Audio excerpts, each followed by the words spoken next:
So hello everyone, कैसे हैं आप लोग। आज हम कल का जो चैप्टर हमने लास्ट वीडियो में अपने चैप्टर देखा होगा ज्योग्राफी का यूनिट 2 जो कि है फिज़िकल डिवीजन्स ऑफ इंडिया, उसकी हम बात कर रहे हैं। और कल मैंने हिमालयाज़ के बारे में बता दिया था, वहाँ तक करा दिया था basically folding, faulting, boundaries, different types of, ये सारी चीज़ें हो गई थी। तो आज हम डायरेक्टली शुरू करते हैं अपना कार्यक्रम नॉर्दर्न प्लेन्स के बारे में आज हम पढ़ते हैं। तो देखिए, सबसे पहले मैं आपको एक मैप दिखाता हूँ जिसमें हम नॉर्दर्न प्लेन्स हैं कहाँ पे मैप में लोकेट होते हैं, पहले हम वो देखेंगे। ठीक है, तो ये है बेसिकली नॉर्दर्न प्लेन्स का इलाका हमारा, आप देख सकते हैं यहाँ पे।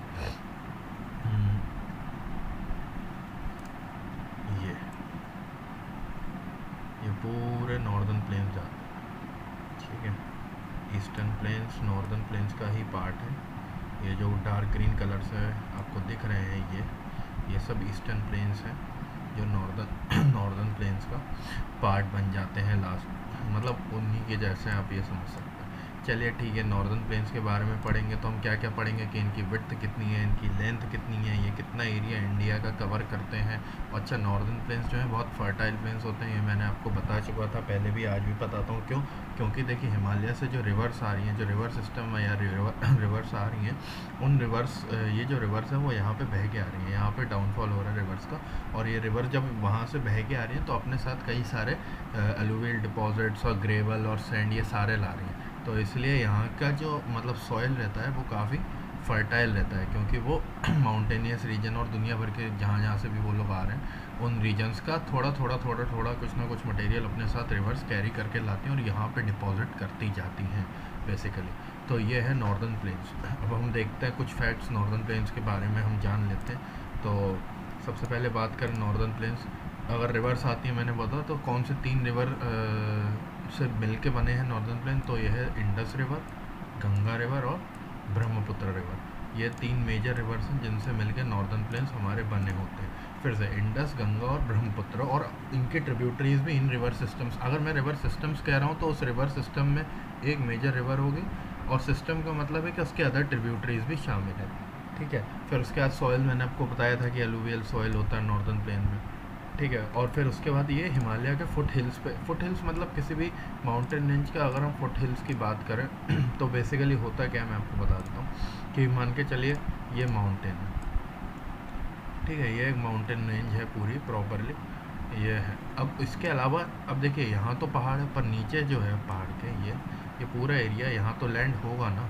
अब यहाँ पे जो लैंड होगा और जो माउंटेन के जस्ट फुट पे ही कोई भी चीज़ है, मान के चलिए हिल्स हुए या प्लेन एरिया हुआ, तो ये जो कहलाते हैं ये फुट ऑफ द माउंटेन के रीजन कहलाते हैं। तो इसलिए इनको माउंटेनियस फुट हिल्स भी या माउंटेन के फुट हिल्स भी हम बेसिकली बोलते हैं। तो ये होता है माउंटेन फुट हिल्स का बेसिकली मतलब। तो नॉर्दर्न प्लेन्स जो हमारे हैं वो हिमालय के जस्ट नीचे, हिमालय की 3 रेंजेस मैंने आपको बताई थी, है ना, greater Himalayas, middle Himalayas, lesser Himalayas.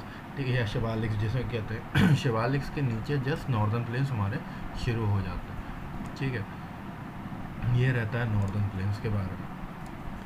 अब इसके अलावा बात करते हैं नॉर्दर्न प्लेन्स के बारे में, और कई सारी चीज़ें जानने की कोशिश करते हैं। देखिए, तो ये तो हमने बताया था कि एलुवियम का डिपॉजिट रहता है और ये हिमालय के फुटी हिल्स में पाए जाते हैं। अच्छा, नॉर्दर्न प्लेन्स जो हैं ओवर मिलियंस ऑफ ईयर्स, मतलब ऐसा नहीं कि 10 साल, 5 साल, 50 साल, 100 साल, इवन 1000 साल इसमें भी नहीं बने वो।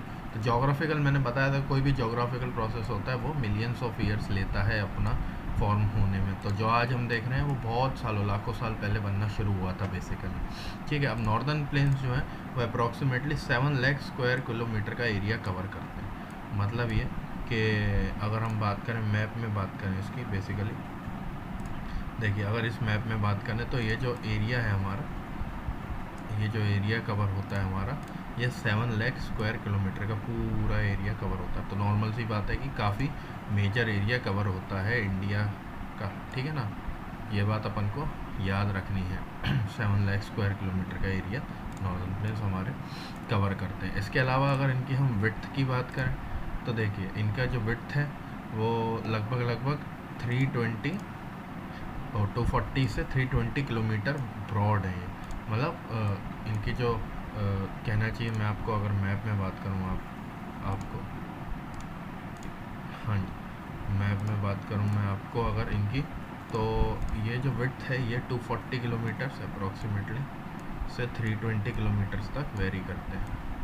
और ये जो लेंथ है नॉर्दर्न प्लेन्स की ये पूरी, ठीक है, प्लस ये लेंथ मिला के ये अप्रॉक्सीमेटली कितनी है, 2400 किलोमीटर्स की लेंथ है ये, जहाँ पे नॉर्दर्न प्लेन्स बेसिकली पाए जाते हैं हमारे। अब इसके बाद आगे बात करते हैं नॉर्दर्न प्लेन्स की।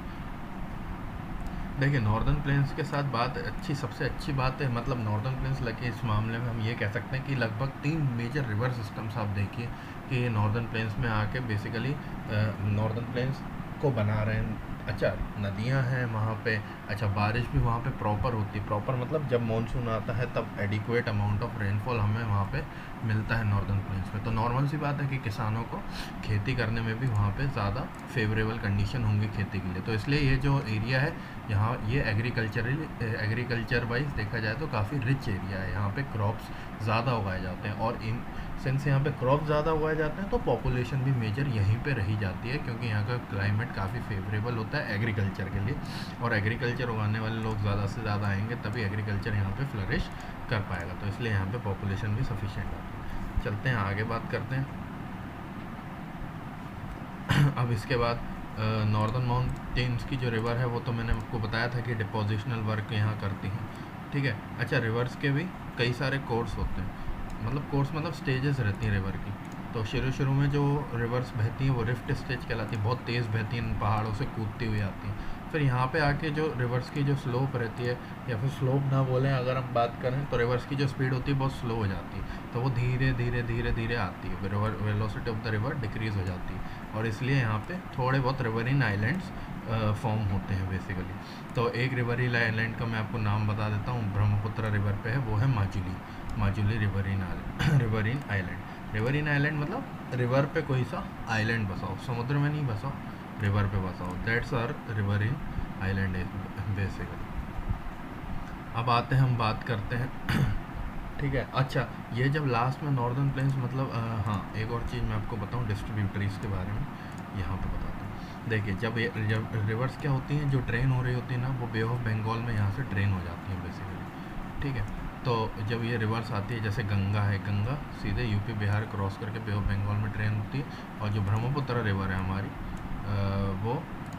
वो आती है सैनपुर तिब्बत से निकलती है, और ये नॉर्थ ईस्ट पूरा कवर करके यहाँ से बे ऑफ बंगाल में ड्रेन हो जाती है बेसिकली, ठीक है। तो अब होता ये है एक्चुअली कि ये जो रिवर के जो लास्ट स्टेज रहती है, मतलब यहाँ पे ओल्ड स्टेज भी कहते हैं रिवर की, जब ये एकदम जस्ट ड्रेन होने वाली होती है, तो यहाँ पे रिवर की स्पीड इतनी ज़्यादा स्लो हो जाती है कि वो खुद छोटे, क्योंकि यहाँ पे लैंड ऐसा है, तो खुद छोटी स्ट्रीम्स में रिवर बट जाती है। जैसे ये एक रिवर है, तो ये खुद छोटी स्ट्रीम्स में बट गई है, छोटी बहुत कम धारी मतलब बन जाती है। इनको हम कहते हैं डिस्ट्रीब्यूट हो जाता है रिवर का, ये छोटी स्ट्रीम्स में डिस्ट्रीब्यूट हो जाती है, और फिर फाइनली यहाँ पे क्या नाम है, ड्रेन हो जाती है बे ऑफ बंगाल में। तो ये होती है डिस्ट्रीब्यूटरी। तो नॉर्दर्न प्लेन्स का जो एकदम लेटर पार्ट है, यहाँ पे रिवर क्या होती है, डिस्ट्रीब्यूटरी फॉर्म करती हैं। ये बेसिकली बुक में आपके डायरेक्टली बता दिया गया। इसके अलावा नॉर्दर्न प्लेन को 3 सेक्शन में हमने डिवाइड किया है, ये तो आपको पता ही था, ठीक है ना। वेस्टर्न पार्ट जो है उनको पंजाब प्लेन्स बोलते हैं, जो पंजाब रीजन में आते हैं, ठीक है। और ये जो पंजाब प्लेन्स है, मतलब बेसिकली ये इंडस और इंडस रिवर की जो ट्रिब्यूटरीज हैं, ठीक है, उससे फॉर्म करते हैं। ट्रिब्यूटरीज कौन सी है, झेलम, चिनाब, रवि, ब्यास, सतलज, ये 5 मेन ट्रिब्यूटरीज हैं इंडस रिवर की, ये हमें याद रखना है, झेलम, चिनाब, रवि, ब्यास, सतलज, ठीक है। और ये सारी हिमालय से ओरिजिनेट होती हैं। अच्छा, और ये जो सेक्शन है, मतलब जो वेस्टर्न सेक्शन है नॉर्दर्न प्लेन्स का हमारे, मतलब कि मैं आपको बताता हूँ, ये प्रीडोमिनेटली बेसिकली मैं आपको बात बताऊँ तो ये पाकिस्तान में ज़्यादा लाई करता है ये एक्चुअली। तो अगर हम इंडिया को फिजिकल मैप देखें, इसमें आपको क्लियरली समझ आएगा। मैं थोड़ा सा जूम इन कर देता हूँ इसको। हाँ, देखिए ये है वो रिवर्स, इंडस, रवि, ब्यास, सतलज, चिनाब, झेलम, ठीक है। ये सारे इंडस के ट्रिब्यूटरीज है, आप यहाँ पे देख सकते हैं। और ये जो पोर्शन है मतलब हमारे नॉर्दर्न प्लेन्स का, ये मेनली मेजर पोर्शन पाकिस्तान में और कुछ हद तक पंजाब में, ठीक है। अब इस पोर्शन में बेसिकली क्या होता है, रिवर्स जो है ना वो क्या बनाती हैं, रिवर्स बनाती हैं दोआब का क्या मतलब रहता है मैं आपको बताता हूँ। देखिए दो मीन्स 2 हिंदी में, ठीक है, और आब मतलब वाटर। तो Doab is something land between water. अच्छा, वाटर का सोर्स क्या है यहाँ पे, रिवर्स है, तो अगर मान के चलिए 2 रिवर्स जा रही हैं, ठीक है, और इनके बीच में अगर कोई ये लैंड है, तो ये जो लैंड है ये दोआब कहलाएगा, मतलब लैंड बिटवीन 2 रिवर्स। सिमिलरली अब अपन हिसाब लगा सकते हैं पंजाब, पंजाब मतलब पंज, पंज मतलब 5, तो 5 और फिर रिवर्स मतलब लैंड बिटवीन 5 रिवर्स, तो दैट्स वाई पंजाब को हम ये भी कह सकते हैं, या पंजाब का नाम पड़ा पंज आप।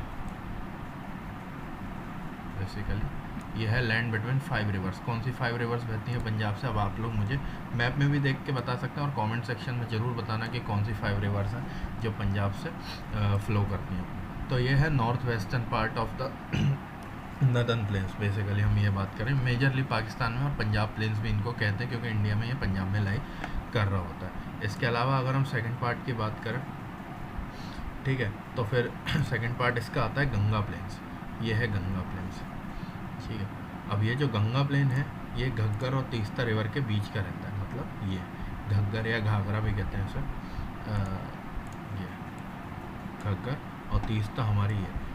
तो इतना पूरा रीजन जो है बेसिकली, ये पूरा रीजन ये पूरा गंगा प्लेन्स कहलाता है। और आप देख सकते हैं ये कौन सी मेजर स्टेट्स कौन सी कवर कर रहा है, ये हमें यहाँ से दिख रहा है कि ये यूपी, बिहार, झारखंड का कुछ पोर्शन ये सब कवर कर रहा है। तो यूपी बिहार मेजरली ये गंगा प्लेन्स, ये गैंजेटिक प्लेन भी इन्हें कहते हैं, गैंजेटिक प्लेन कई लोग कहते हैं, उसका ये पार्ट है एक्चुअली, ठीक है। अब यहाँ पे जो है कुछ रिलीफ फीचर्स मिलते हैं। रिलीफ फीचर्स मतलब आप ऐसे समझ लीजिए कि फ़िज़िकल फीचर्स मिलते हैं यहाँ पे हमें, ठीक है। और अच्छा हाँ, हम ये भी देखते हैं कि कौन कौन सा मेजर पोर्शन कवर करता है। हरियाणा, दिल्ली, यूपी, बिहार, थोड़ा बहुत झारखंड भी कवर करता है, थोड़ा बहुत वेस्ट बंगाल भी कवर करता है, ठीक है ना।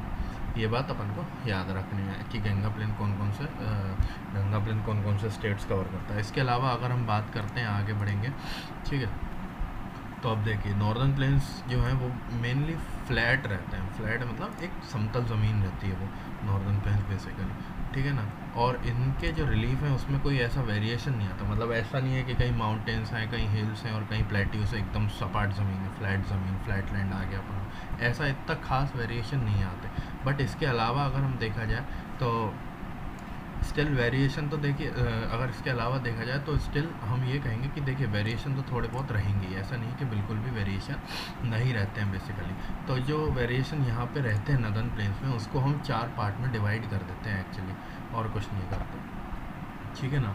तो ये 4 रीजन में डिवाइड करते हैं वेरिएशंस के अकॉर्डिंग। अगर जैसे जैसे वेरिएशन मिलते हैं, ये लिखा है the northern plains can be divided into basically 4 regions, ठीक है। अब देखिए कौन कौन से 4 रीजन होते हैं ये मैं आपको बता देता हूँ। तो देखिए चार मेन रीजन होते हैं, ये रहते हैं 4 रीजन्स, ठीक है। 4 में कौन से रहते हैं, एक रहता है भब्बर,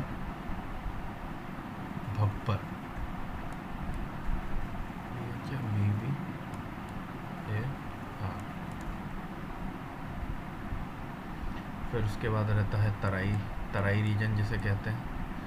भब्बर के बाद तराई रीजन आता है, फिर आता है भंगार या भांगर,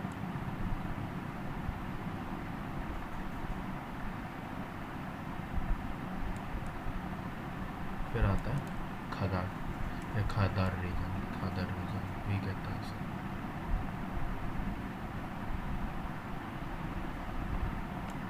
ये 4 बेसिकली ये वेरिएशंस जो हैं ये हमें मिलते हैं नॉर्दर्न प्लेन के केस में, ठीक है। अब हम इनकी बात करते हैं बारी बारी से। तो सबसे पहले आता है भब्बर रीजन। तो देखिए होता क्या है कि जब रिवर्स डाउनफॉल कर रही होती हैं हिमालय से, तो जस्ट मतलब आफ्टर कि वो डाउनफॉल करती हैं, जैसे शिवालिक रेंज लास्ट में आएगी हिमालय की, ठीक है, नीचे आते आते जब वो नीचे आएंगे शिवालिक रेंज जस्ट क्रॉस करेंगे तो अपने साथ वो छोटे छोटे क्या पेबल्स या फिर कंकड़ लाती हैं। उन कंकड़ों को यहाँ पे, ये जैसे मान के चलिए शिवालिक रेंज है, तो उन कंकड़ों को यहाँ पे लगभग स्लोप ही रहता है, थोड़ा सा स्लोप रहती है इसमें मतलब, तो इसको क्या यहाँ पे डिपॉजिट कर देंगे। तो ये जो रीजन कहलाता है ये अपना बेसिकली भब्बर रीजन कहलाता है। यहाँ पे जो रिवर होती है क्योंकि बहुत छोटे छोटे पत्थर लाती है या कंकड़ लाती है अपने साथ, तो जो रिवर स्ट्रीम रहती है इतनी फास्ट नहीं रहती, तो वो इनके नीचे से फ्लो हो रही होती है इनके अंदर। तो इसलिए यहाँ पे क्या होता है रिवर जो है ऑलमोस्ट देखा गया है कि डिसअपियर हो जाती है बेसिकली। फिर उसके बाद रिवर जब अच्छा फ्लो वो तब भी कर ही रही है, पानी तो हमेशा फ्लो करेगा फिर उसके बाद आते हैं, फिर उसके बाद जो नेक्स्ट रीजन आता है ये हमारा तराई रीजन आता है जहाँ पे रिवर फिर से वापस से अपीयर हो जाती है, मतलब यहाँ पे हमें बेसिकली रिवर जो है वो दिखने लगती है। हाँ, तो बेसिकली ये हमारा तराई रीजन कहलाता है, और जो तराई रीजन रहता है वो स्वैम्पी रहता है बेसिकली। स्वैम्पी मतलब दलदली इलाका, या फिर ये कह लें कि मिट्टी काफ़ी यहाँ पे पोरस रहती है, भुरभुरी रहती है, ये भी कह सकते हैं स्वैम्प्स, ठीक है। और यहाँ पे क्या है, ये अच्छा मिट्टी यहाँ पे सिंस सॉइल अच्छा क्वालिटी का मिलता है, इसलिए यहाँ पे एग्रीकल्चर एक्टिविटीज़ काफ़ी, मतलब यहाँ पे खेती किसानी बहुत ज़्यादा होती है बेसिकली। और इसके अलावा यहाँ पे मतलब मैक्सिमम लोग को तब भी बसाया गया था जब पार्टीशन के बाद लोग पाकिस्तान से माइग्रेट करके इंडिया आए हुए थे, तो यहाँ पे इन लोगों को रखा गया था। फिर उसके बाद जो रीजन आता है वो हमारा आता है तराई रीजन के बाद, ये आता है भंगार। अब देखिए रिवर मैंने आपको बताया था कि अपने साथ क्या लाती है, डिपॉजिट्स लाती है। डिपॉजिट्स लाती है वो एक एक जगह, जैसे पेबल्स उसने वहाँ डिपॉजिट कर दिए थे हमने, ठीक है।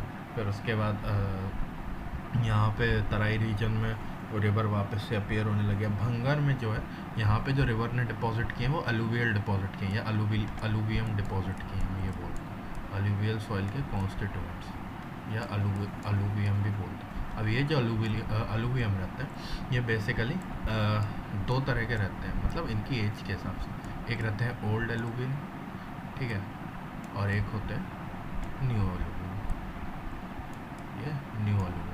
तो ये जो ओल्ड अलूवियम सबसे ज़्यादा जहाँ डिपॉजिट होते हैं उसी रीजन को हम भंगार रीजन कहते हैं, और जो न्यू अलूवियम सबसे ज़्यादा डिपॉजिट होते हैं उसको हम कहते हैं खादार रीजन। बस यही फ़र्क था दोनों में। इसी बेस पे चार वेरिएशंस या रिलीफ वेरिएशन नॉर्दर्न प्लेन्स के हमने बनाए हुए हैं, भंगार और खादर, ये बेसिकली रहता है। अब हम एक बार देख लेते हैं, बुक से भी हम सब कवर करते चल रहे हैं क्योंकि वो भी ज़रूरी हो जाता है आप लोगों के लिए। देखिए यहाँ पे the largest part of the northern planes is in the form of older alluvium. They lie above the flood plains of the river and present a terrace-like feature. This part is known as भंगार, ठीक है ना। ये भंगार, इस part को हम भंगार कहते हैं, या ओल्डर एलुवियम को भंगार कहते हैं। ये 1 मार्क में बहुत फेमस क्वेश्चन है कि older alluvium is known as newer alluvium, या younger deposits are known as. तो देखिए यंगर डिपॉजिट्स या यंगर एलुवियम है, उसको हम खादार कहते हैं, ठीक है। अब उसके बाद हम नेक्स्ट चलते हैं अपना, तो नॉर्दर्न प्लेन्स यहाँ पे हम ख़त्म करते हैं। इतना ही जानना था हमें नॉर्दर्न प्लेन्स के बारे में। उसके कोई भी डाउट हो तो आप ज़रूर लिखिएगा। उसके बाद हम आते हैं डायरेक्टली पेनिनसुलर प्लेट्यू को, ठीक है। अब देखिए पेनिनसुलर जो हमारा प्लेट्यू है, अब मैं आपको पहले मैप में दिखाता हूँ कि ये है हमारा पेनिनसुलर प्लेट्यू।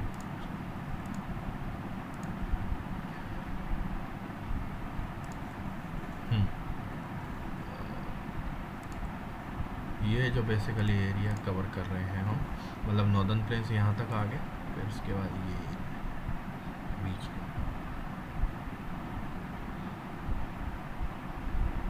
ये पूरा जो एरिया कवर होता है, इनफैक्ट गुजरात का भी एरिया रहता है। मैं आपको बताता हूँ, यहाँ से कुछ ऐसा पूरा ये जो एरिया रहता है पेनिनसुलर प्लेट्यू कहलाता है। देखिए पेनिनसुला क्या होता है, बेसिकली एक लैंड मास होता है, एक ऐसा लैंड मास जो 3 साइड से वाटर जिसको सराउंड करे, या वाटर बॉडी सराउंड करे, इसलिए इसको हमने प्लेट्यू तो है, ये पठार भी कहते हैं हिंदी प्लेट्यू को, अच्छा, और इसको हमने पेनिनसुलर प्लेट्यू नाम दिया है। अब देखिए ये जो पेनिनसुलर प्लेट्यू है बेसिकली, ये है हमारा पेनिनसुलर प्लेट्यू जो कवर हो रहा है। अब ये जो पेनिनसुलर प्लेट्यू है इसमें इग्नियस और मेटामॉर्फिक ये मेन रॉक्स हैं। अच्छा, इसके 2 पार्ट हैं। ये जो नर्मदा रिवर के नॉर्थ में जो पार्ट है इसको हम क्या बोलते हैं, सेंट्रल हाईलैंड्स, ठीक है। और नर्मदा के साउथ में जो बोलते हैं इसको हम बोलते हैं क्या, डेक्कन प्लेट्यू या डेक्कन प्लेट्यू। अच्छा, ये जो लैंड मास है इसमें जो रॉक्स मिलते हैं इग्नियस और मेटामॉर्फिक और सेडिमेंट्री टाइप के रॉक्स मिलते हैं। रॉक्स के बारे में जानना तो एक बार कमेंट सेक्शन में ज़रूर बताइए, मैं अलग से भी वीडियो बना के डाल सकता हूँ छोटा सा, क्या। तो इसमें जो रॉक्स मिलते हैं सेडिमेंट्री, इग्नियस और मेटामॉर्फिक टाइप, तीनों टाइप के रॉक्स यहाँ पे नॉर्मली मिले जाते हैं। और अच्छा, ये जब इसके रॉक्स कंपेयर करें तो जो एंशिएंट गोंडवाना लैंड हुआ करता था हमारा, ये उसके रॉक्स से और इसके रॉक्स मैच कर गए, मतलब लगभग वैसे ही रॉक्स मिले हमें। इसलिए हम कहते हैं कि ये जो पेनिनसुलर प्लेट्यू है ये बेसिकली एंशियंट गोंडवाना लैंड का पार्ट हुआ करता था। ये है इसके पीछे की कहानी। अच्छा, ये जो डेक्कन प्लेट्यू है इसमें भी एक छोटा सा पोर्शन है जो मतलब नॉर्थ वेस्ट डेक्कन प्लेट्यू में आता है, लगभग इतना अपन कह सकते हैं। इसको अपन डेक्कन लावा प्लेट्यू कहते हैं। लावा प्लेट्यू इसलिए कहते हैं, और यहाँ पे जो है प्रीडोमिनेटली ब्लैक सॉइल मिलता है। देखिए हुआ ये था कि जब भी ये जो इंडियन कॉन्टिनेंट है ये मूव कर रहा था, मैंने आपको लास्ट वीडियो आप देखिएगा उसमें बताया था कि इंडियन कॉन्टिनेंट मूव कर रहा होता। तो जब ये मूव कर रहा था तो कुछ कारणों से इसके इतने ही पोर्शन में क्या हुआ, वॉल्केनिक इरप्शंस हुए। ठीक है, अब वॉल्केनिक इरप्शंस हुए तो क्या निकलेगा, लावा निकलेगा। लावा निकल के ज़मीन पे जमा होता गया और ओवर द टाइम उसमें कई सारे मटेरियल्स मिलते गए, और जब वो मिले फाइनली मिलियंस ऑफ ईयर्स के बाद यहाँ पे सॉइल बन गया। और ये कैसा, सिंस इसमें लावा जो कि बसोल्टिक लावा है, ठीक है, वो प्रेजेंट है, तो इसलिए ये जो सॉइल यहाँ पे बना वो ब्लैक सॉइल मेजरली यहाँ पे पोर्शन बना। इवन कुछ पोर्शन यहाँ पे डेक्कन लावा प्लेट्यू को हमारा कुछ मध्य प्रदेश में भी कवर करता है, यहाँ पे थोड़ा बहुत पोर्शन गुजरात में कवर करता है, महाराष्ट्र का मेजर पार्ट कवर करता है ये अपना डेक्कन लावा प्लेट्यू जो है। और उसके अलावा डेक्कन प्लेट्यू तो ये पूरा अपना पेनिनसुलर प्लेट्यू का पार्ट है ही है। ठीक है, बस ये इतना सा ही पोर्शन बना, डेक्कन लावा प्लेट्यू बना था ये। इसके अलावा जो इस प्लेट्यू के जो सेंट्रल हाईलैंड्स हैं, सेंट्रल हाईलैंड्स में कौन कौन सी रेंज हमारी कवर होती है ये हम देख सकते हैं। विंध्यन रेंज कवर होती है, सतपुड़ा रेंज कवर होती है, ठीक है। और ये जो छोटा नागपुर प्लेट्यू है ये इसका ईस्टवर्ड एक्सटेंशन है, किसका, अपने पेनिनसुलर प्लेट्यू का ईस्टवर्ड एक्सटेंशन है, ठीक है। और ये जो पेनिनसुलर प्लेट्यू है ये यहाँ पे इस प्लेट्यू मतलब इस एरिया से बेसिकली ये जो नॉर्थ ईस्टर्न एरिया है ये डिफरेंट प्लेट्यू है, ये अलग प्लेट्यू है, इसको अपन बाद में बताएंगे कि ये क्या चीज़ है। इससे ये सेपरेट होता है बेसिकली, छोटा नागपुर प्लेट्यू के बाद से ये सेपरेट होना शुरू होता है। छोटा नागपुर प्लेट्यू में दामोदर रिवर ड्रेन होती है, ये हम सबको पता है। उसके अलावा अगर अपन बात करें एक मेजर बात जो है पेनिनसुलर प्लेट्यू की, वो ये है कि इसका वेस्टर्न एज तो है, वेस्टर्न एज मतलब वेस्टर्न बाउंड्री जो है, ये मैं आपको बता देता हूँ। ये जो वेस्टर्न बाउंड्री है इसकी बेसिकली ये जो वेस्टर्न बाउंड्री है ये वेस्टर्न घाट्स बनाते हैं। वेस्टर्न घाट क्या है, एक कंटिन्यूस माउंटेन रेंज है, आप ऐसे समझो। पर माउंटेन अब नहीं भी कह सकते, क्योंकि समय के साथ वो क्या हो गया, इरोड हो गए, तो इसलिए वो माउंटेन जितनी हाइट के बच्चे नहीं, मतलब वो क्वालिफाई नहीं कर सकते माउंटेन के लिए बेसिकली, ठीक है। वेस्टर्न घाट, अरावली रेंज ये पूरा, और ये जो जाता है ये टेक्निकली ऊपर तक जाता है। इसको थोड़ा सा जूम आउट करके वो क्लियर कर बता देता हूँ। अच्छा, हाँ, तो देखिए यहाँ से शुरू होता है कहानी वेस्टर्न घाट्स की, ये पूरा जो फाइनली अरावली रेंज में टच होता है, और ये अरावली रेंज जो है लास्ट में दिल्ली तक जाती है, ठीक है। ये है वेस्टर्न घाट्स। और सिमिलरली जो इसका ईस्टर्न बाउंड्री है वो ये ईस्टर्न घाट्स कवर करते हैं अप टू नॉर्दर्न सरकार्स और यहाँ तक जाता है बेसिकली इतना। और ये जो ईस्टर्न बाउंड्री छोटा नागपुर प्लेट्यू ये है अपना पेनिनसुलर प्लेट्यू की सही बाउंड्री अगर सही मायने में देखा जाए तो, ठीक है। वेस्टर्न घाट क्या है, कंटिन्यूस माउंटेन रेंज है, तो सिंस ये लॉन्ग है और कंटिन्यूस माउंटेन रेंज है तो इसलिए यहाँ पे क्या बने, छोटे छोटे पासेस बने। पासेस मतलब दो माउंटेन उनके बीच में निकलने के लिए, इस तरफ से उस तरफ जाने के लिए, इस जो गैप है इसको अपन पासेस कहते हैं। अगर छोटे छोटे माउंटेन्स होंगे तो इनको गैप कहेंगे, और अगर बड़े बड़े माउंटेन जैसे हिमालयाज होंगे तो इनको पास कहेंगे। तो passes and gaps, different types of passes and gaps यहाँ पे बने हुए हैं। जो हाईएस्ट पीक है अपन यहाँ से वेस्टर्न घाट्स की हम बता ही सकते हैं कि डोडा बेटा पीक है, ठीक है। डोडा बेटा पीक यहाँ तमिलनाडु में लाई करती है, यह है डोडा बेटा पीक, ठीक है। और अनामुडी पीक है, सॉरी डोडा बेटा भी नहीं, अनामुडी पीक है। फिर उसके अलावा जो ईस्टर्न घाट्स हैं, ईस्टर्न घाट्स में ज़्यादा पीक नहीं है, ये कंटिन्यूस भी नहीं है, और ये बहुत मतलब माउंटेन्स कभी हुआ करते थे, हिमालय से भी पुराने हैं ये एक्चुअली, और ये कभी हुआ करते थे माउंटेन्स, बट अभी माउंटेन्स हैं नहीं। और जो अरावली रेंज है वो गुजरात से शुरू होती है अप्रॉक्सीमेटली, और राजस्थान पूरा कवर, राजस्थान गुजरात की बाउंड्री से लगभग शुरू होती है, और ये पूरा दिल्ली तक स्ट्रेच करती है अरावली रेंज है, ठीक है ना। और ईस्टर्न घाट्स और वेस्टर्न घाट्स के मतलब हाँ, तो ये जो ईस्टर्न घाट्स जो हैं वो वेस्टर्न घाट्स से क्या है, छोटे हैं। Western Ghats are higher than the eastern Ghats basically, और इनकी जो रेंज कितना रहता है, मतलब हाइट कितनी रहती है, वो रहती है 900 to 1600 मीटर्स हाइट रहती है यहाँ ईस्टर्न घाट्स के माउंटेन्स जो भी मिले जाते हैं इस रेंज के, ठीक है। और ईस्टर्न घाट्स में अप्रॉक्सीमेटली 600 मीटर, तो क्लियरली हम देख सकते हैं कि ये काफ़ी जो वेस्टर्न घाट्स हैं वो काफ़ी ऊंचे हैं या फिर हायर हैं किससे, ईस्टर्न घाट्स। फिर उसके बाद ये जो कहाँ से कहाँ स्ट्रेच करते हैं ये हमने देखा, Mahanadi valley to Nilgiris in the south. ये सारे आपको फिज़िकल मैप लेकर बैठना पड़ेगा तभी आप इसको कवर कर सकते हैं, वरना बहुत मुश्किल हो जाएगा याद करना, और जब तक आप देखेंगे नहीं कि ये चीज़ें कहाँ पे हैं कहाँ पे नहीं है, ये चैप्टर कवर करना मुश्किल हो जाएगा। तो आई वुड हाईली रिकमेंड कि जब भी ये वीडियो देख रहे हो एक मैप अपने साथ ज़रूर लेके बैठे। मैंने कोशिश की ज़्यादा से ज़्यादा आप लोगों को मैप से पढ़ा सकूँ और दिखा सकूँ, ठीक है। फिर उसके बाद आगे आते हैं तो इनकी जो पीक है, तो हाईएस्ट पीक है अनाईमुड़ी पीक है, डोडा बेटा पीक है वेस्टर्न घाट्स में, और महेंद्रगिरी जो है वो ईस्टर्न घाट्स की पीक है। फिर शेवरॉय हिल्स और जावड़ी हिल्स जो है वो south east of the eastern Ghats located है। ये थोड़ा बहुत कुछ फैक्चुअल नॉलेज है इसमें, मुझे नहीं लगता ज़्यादा कुछ समझाने का है बेसिकली, ठीक है। फिर उसके बाद उडागा मंडलम या फिर हम ऊटी भी कहते हैं, ऊटी का तो नाम सब नहीं सुना होगा, तो ऊटी जो है ये भी यहाँ ईस्टर्न घाट्स में लोकेटेड है। और जावड़ी कहाँ गया, उडागा मंडलम, कोडाई कैनाल, ये सब तमिलनाडु में आते हैं बेसिकली, कर्नाटक तमिलनाडु, यहाँ सब तमिलनाडु में आए जाते हैं ये रीजन्स जो।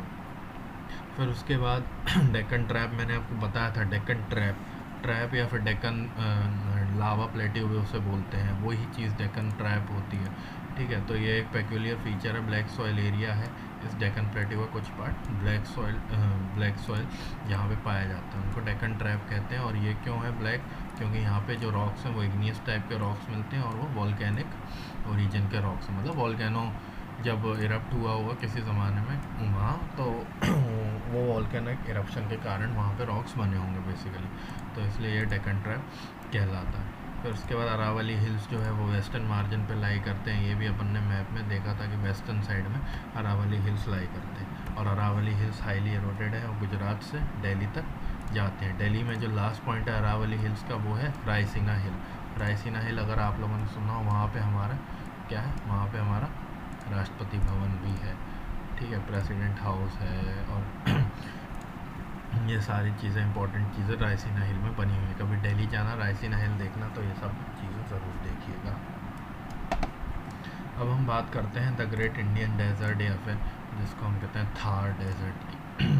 तो देखिए सबसे पहले इसकी लोकेशन के बारे में अगर हम बात करेंगे, आपको मैप से डायरेक्टली बताता हूँ। तो देखिए ये है इसकी लोकेशन। अच्छा, एक चीज़ याद रखिएगा कि ईस्टर्न और वेस्टर्न घाट्स के बीच में डिफरेंस आता है, तो डिफरेंस में हम यही लिखेंगे कि हाइट कितनी है, कौन सी पीक कहाँ मिलती है, और उसके बाद कितना एरिया कवर करते हैं, यही सब चीज़ें डिफरेंस में हम नॉर्मली लिखते हैं। तो ये है थार डेजर्ट। देखिए ये जो है ये अरावली रेंजेस के वेस्ट साइड या नॉर्थ वेस्टर्न साइड में बेसिकली सिचुएटेड है, यहाँ हमें मैप से क्लियर कट दिखाई दे रहा है, ठीक है।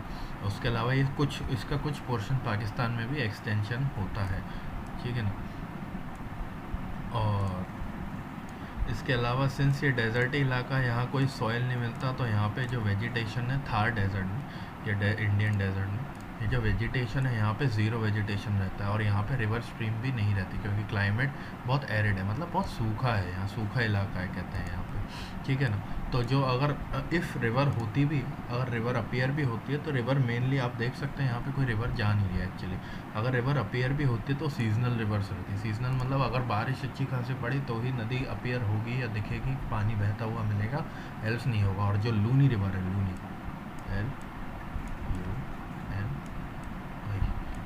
लूनी रिवर जो है यहाँ पे बहुत मेजर रिवर राजस्थान में कही जाती है। और ये पूरा इलाका जो है ये एक्चुअली सैंड ड्यून्स से या बार चांस जिन्हें कहते हैं, बार चांस या क्रीसेंट शेप के सैंड ड्यून्स होते हैं। मैं आपको दिखाता हूँ बार चांस क्या चीज़ होती है एक्चुअली।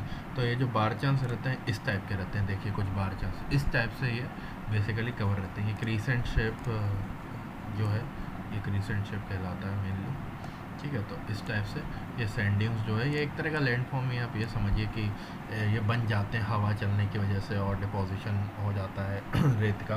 तो ये जो क्रीसेंट शेप सैंड ड्यून्स है ये पूरे इलाके में फैले रहते हैं। वेजिटेशन यहाँ पे ज़ीरो रहता है, रेनफॉल यहाँ पे मिनिमम रहती है, और जब भी रेनफॉल होती है तो यहाँ पे रिवर्स अपीयर होती है, वरना कोई मेजर रिवर नहीं है, सिर्फ एक है लूनी रिवर, और वो भी तब अपीयर होती है जब यहाँ पे रेनफॉल अच्छी। चलिए, तो नेक्स्ट हम बात करते हैं इंडिया के कोस्टल प्लेन्स की। तो देखिए, कोस्टल प्लेन्स में अगर हम फिर से मैप खोलेंगे, उसी में पढ़ेंगे, मैप से ही पढ़ेंगे, बहुत आसान रहता है पढ़ना मैप से। तो देखिए, अगर मैं कोस्टल प्लेन की बात करूँ बेसिकली, तो ये जो कोस्टल प्लेन है ये, तो कोस्टल प्लेन जो हमारे हैं वो ईस्ट और वेस्टर्न साइड दोनों पे, पेनिनसुलर प्लेट्यू के ईस्टर्न और वेस्टर्न साइड पे फैले हुए हैं, और ये बहुत नैरो मार्जिन रहता है, मतलब बहुत नैरो स्ट्रेच है इनका, ब्रॉडनेस ज़्यादा नहीं है इनकी। तो ये जो वेस्टर्न घाट और अरेबियन सी के बीच में, मतलब बेसिकली आप बाउंड्री के अलॉन्ग ही लगा लीजिए ये, ठीक है ये।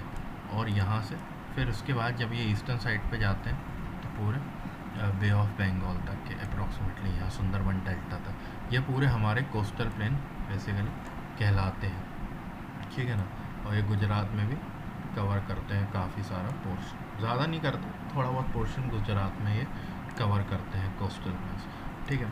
अब इसकी अगर हम बात करें कोस्टल प्लेन्स, अगर हम सबसे पहले हम वेस्टर्न साइड की बात करते हैं, तो जो वेस्टर्न कोस्टल प्लेन्स हैं ये 3 पार्ट में हमारे बेसिकली डिवाइडेड है। वेस्टर्न कोस्टल प्लेन्स कौन कौन से 3 पार्ट हैं? आज एक होता है मुंबई कोंकण कोस्ट जिसे कहते हैं, मुंबई गोवा रीजन को ये कवर कर रहा है पूरा, ठीक है। फिर उसके बाद होता है कन्नड़ा कोस्ट, जो मिडिल पोर्शन है ये होता है कन्नड़ा कोस्ट, पूरा कर्नाटक कवर कर रहा है, और जो रिमेनिंग होता है वो कहलाता है मालाबार कोस्ट, जो है पूरा केरला कवर करता है, केरला और थोड़े बहुत पार्ट्स ऑफ कर्नाटका। और जो मेनली जो है कन्नड़ा कोस्ट है वो कर्नाटका कवर करता है, और मुंबई गोवा जो कवर करते हैं वो बेसिकली कौन कवर करता है?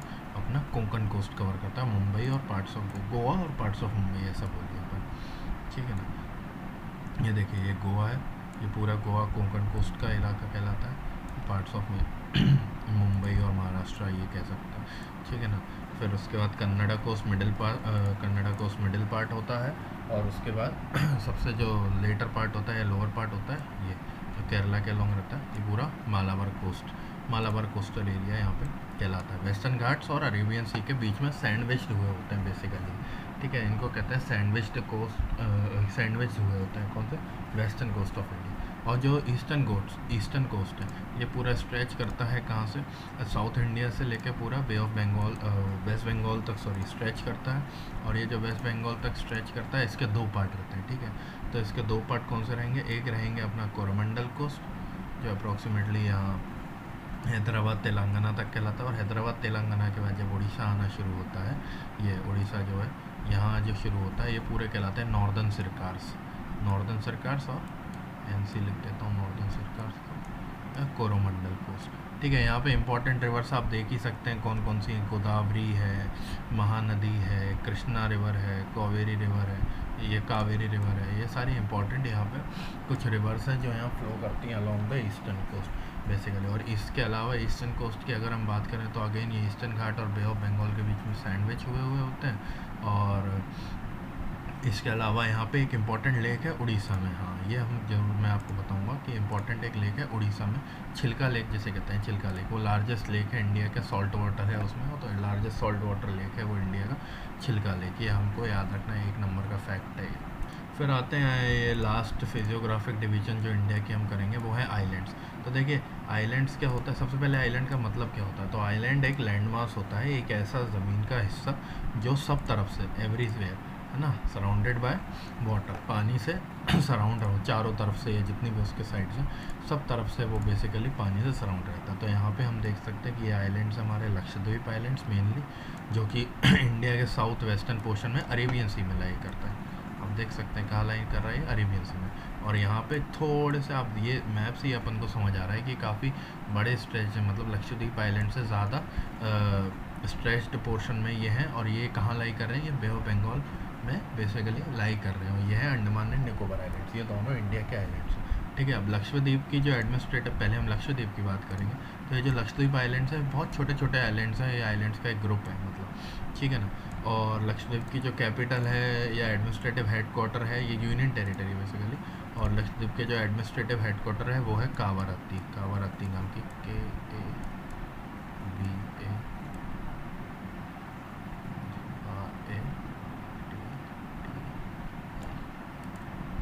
कावारत्ती नाम का एडमिनिस्ट्रेटिव हेडक्वार्टर है यहाँ पे बेसिकली। ठीक है, ये है लक्षद्वीप आइलैंड्स। उसके अलावा अंडमान निकोबार जो आइलैंड्स हैं उनकी कैपिटल हमें पता ही है कौन सी, पोर्ट ब्लेयर है।